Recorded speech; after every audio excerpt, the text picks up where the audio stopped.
li ci yéenekaay yi. yegg si nañ ci fas yéene cee dalal Seydina Omar Ba. Seydina ñu ngi lay nuyu. maa lay fay Abdoulaye. naka suba si. alhamdulilah. Walf Quotidien lam ñu jukkil. waaye yéenekaay gii di Walf Quotidien Abdoulaye dafa xëyee amal ab taxaw seetlu yaatu jëmale ko ci ñi nga xam daanaka ay màgget lañu te président Macky Sall di leen jël di leen dox yenn poste yoo xam ne ni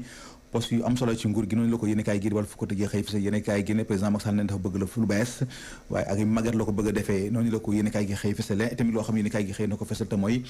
Cour suprême bi nga xam ne daal na ci kaw sénéra ci dogal bi nga xam ne jëloon na ko daal tëj ci signal bi daal di kon coupé signal lu toll ci juróom-ñaari fan noonu la ko yéenekaay gi di Walf Quotidien xëy fësal nangoog Source A. yéenekaay gi di Source A xëyee dellu si waat ci coow li nga xam ñu ngi koy nemmee ko jamono ji mu dox ci diggante Aly Ngouille Ndiaye ak président Macky Sall yéenekaay gi moo xëy fësal lu ni mel yéenekaay gi ne président Macky Sall jël na dogal ne képp koo xam ab sous-préfet nga woon wala ab préfet te ñu njort ne kon da nga xaw a lëngo ak kii di Aly Ngouille Ndiaye président Macky Sall wàcc na la noonu la ko yéenekaay gi xëy fësale yéenekaay gi xëyee dellu si waat ci manifeste gi nga xam ne wàlla ko woote nañ ko manifeste gi nag ñu ngi ko jàpp ni ki fukki fan ak juróom-ñaar ci weeru novembre lañ ci jub rek mooy ñaawlu ni président Macky Sall yore réew mi noonu la ko yéenekaay gi di Source A xëyee fësale yéenekaay geneen di yor yéenekaay gi di yor ne ab plateforme panafricaine des leaders de l'opposition ñoom ñu ngay yëkk seen kàddu jàkkaarloog président Macky Sall ab kuréel daal goo xam ne ni dafa ëmb lenn ci opposants yoo xam ne nekk fii ci Afrique ñu ngi woon nag fii ci Sénégal jot nañ fi amal ay tànki nemee ko yëkkati nañ ay kàddu nag di wax ne seen yéen ak seen bëgg-bëgg mooy fexe ba élection 2024 yi Ousmane Sonko mën cee bokk noonu la ko yéenekaay gi di yor xëy fësale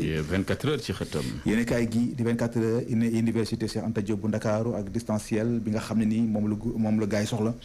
nee daal moom la ñu fas yéene mettre en rigueur ci atum diggante 2022 jàpp 2023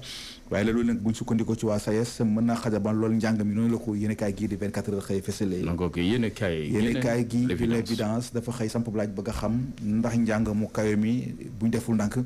ci année blanche lañ jëm noonu la ko yéenekaay gi xëy fësale ndax ndaje mi doxoon ci diggante waa SAES di syndicat gi ëmb jàngalekat yi nekk ci daara yu kaw yi ak Moussa Baldé mi jëwriñ ji leen jabax daanaka dara tukkewu ca ndax dañ doon xaar ci moom jëwriñ ji mu wax waaye benn cadre la fa nekkee woon il faut lever lu mot d'ordre de grève noonu daal la fa nekkee woon loolu nag doon loo xam ne nii lu métti la waa SAES ba tax njëkkat ci ay kàddu yéenekaay gi nag xëyee dellu si tamit ci juuna gi nga xam ne mee ko nañ ko ci diggante ànd gësam ak Marie Khemesse Ngom mi jëwriñ ji dénk wàllu santé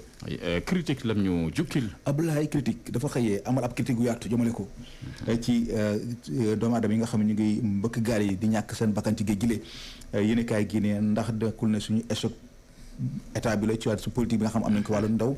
ak it tâtonnement ak rafistolage gi ñu nekkee yéenekaay gi ne li ko gën a métti rek mooy si jamono ji opposition bi ak pouvoir bi ñoom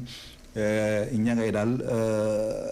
taaluñu leen kenn ku ci ne yaa ngi jéem a xool nooy lijjante sa parrainage noonu la ko yéenekaay gi di critique xëyee fësale tribune lam ñu dégtal yéenekaay gi di la tribune dafa xëyee samp laaj bëgg a xam naka la ñu mën a def ba jéem a freiner li nga xam ne nii moom moo di mooy tragédie bi noonu la ko yéenekaay gi xëyee fësale naka la ñu def daal ba fexe ba mbëkk mi daal ñu jéem a xool naka lañ ko fay téye yéenekaay gi loo xool dellu siwaat yéenekaay gi xëyee dellu siwaat ci kàddu yi nga xam ne xalifa général des mourides ko Mountakha Bassirou Mbacké yëkkati na ko ci daal di wax ci mbiru Baye Fall boobu nga xam moo ñàkk bakkanam fële ci Touba moom nag xalifa bi saakoon daal ci taalibe murid yi saako daal ci ñi di Baye Fall ñu daal te xam ne mbir mi dana ko lijjantil boppam noonu la ko yéenekaay gi di la tribune xëyee fësale le mandat yéenekaay gi di la mandat ne benn Baye Fall la di faat fële ci diwaanu Touba Serigne Mountakha Bassirou Mbacké yëkkati ay kàddam di saako ci taalibe yi ak daal na nga daal ñooy saako ci moom daal ñu bàyyi ko mbir yi moom dana ko lijjantil boppam noonu la ko yéenekaay gi di la mandat xëy fësale yéenekaay gi xëy dellu siwaat ci président Macky Sall mi nga xam ne ni ma nga fële ca France ngir fekk fa forum bi ñu fay amal jégal ko wàllu jàmm noonu la ko yéenekaay gi di la mandat xëy fësale Le Soleil yéenekaay gi di la Soleil président Macky Sall bu jógee fële ca Paris ma ngay utali fële ci Riyad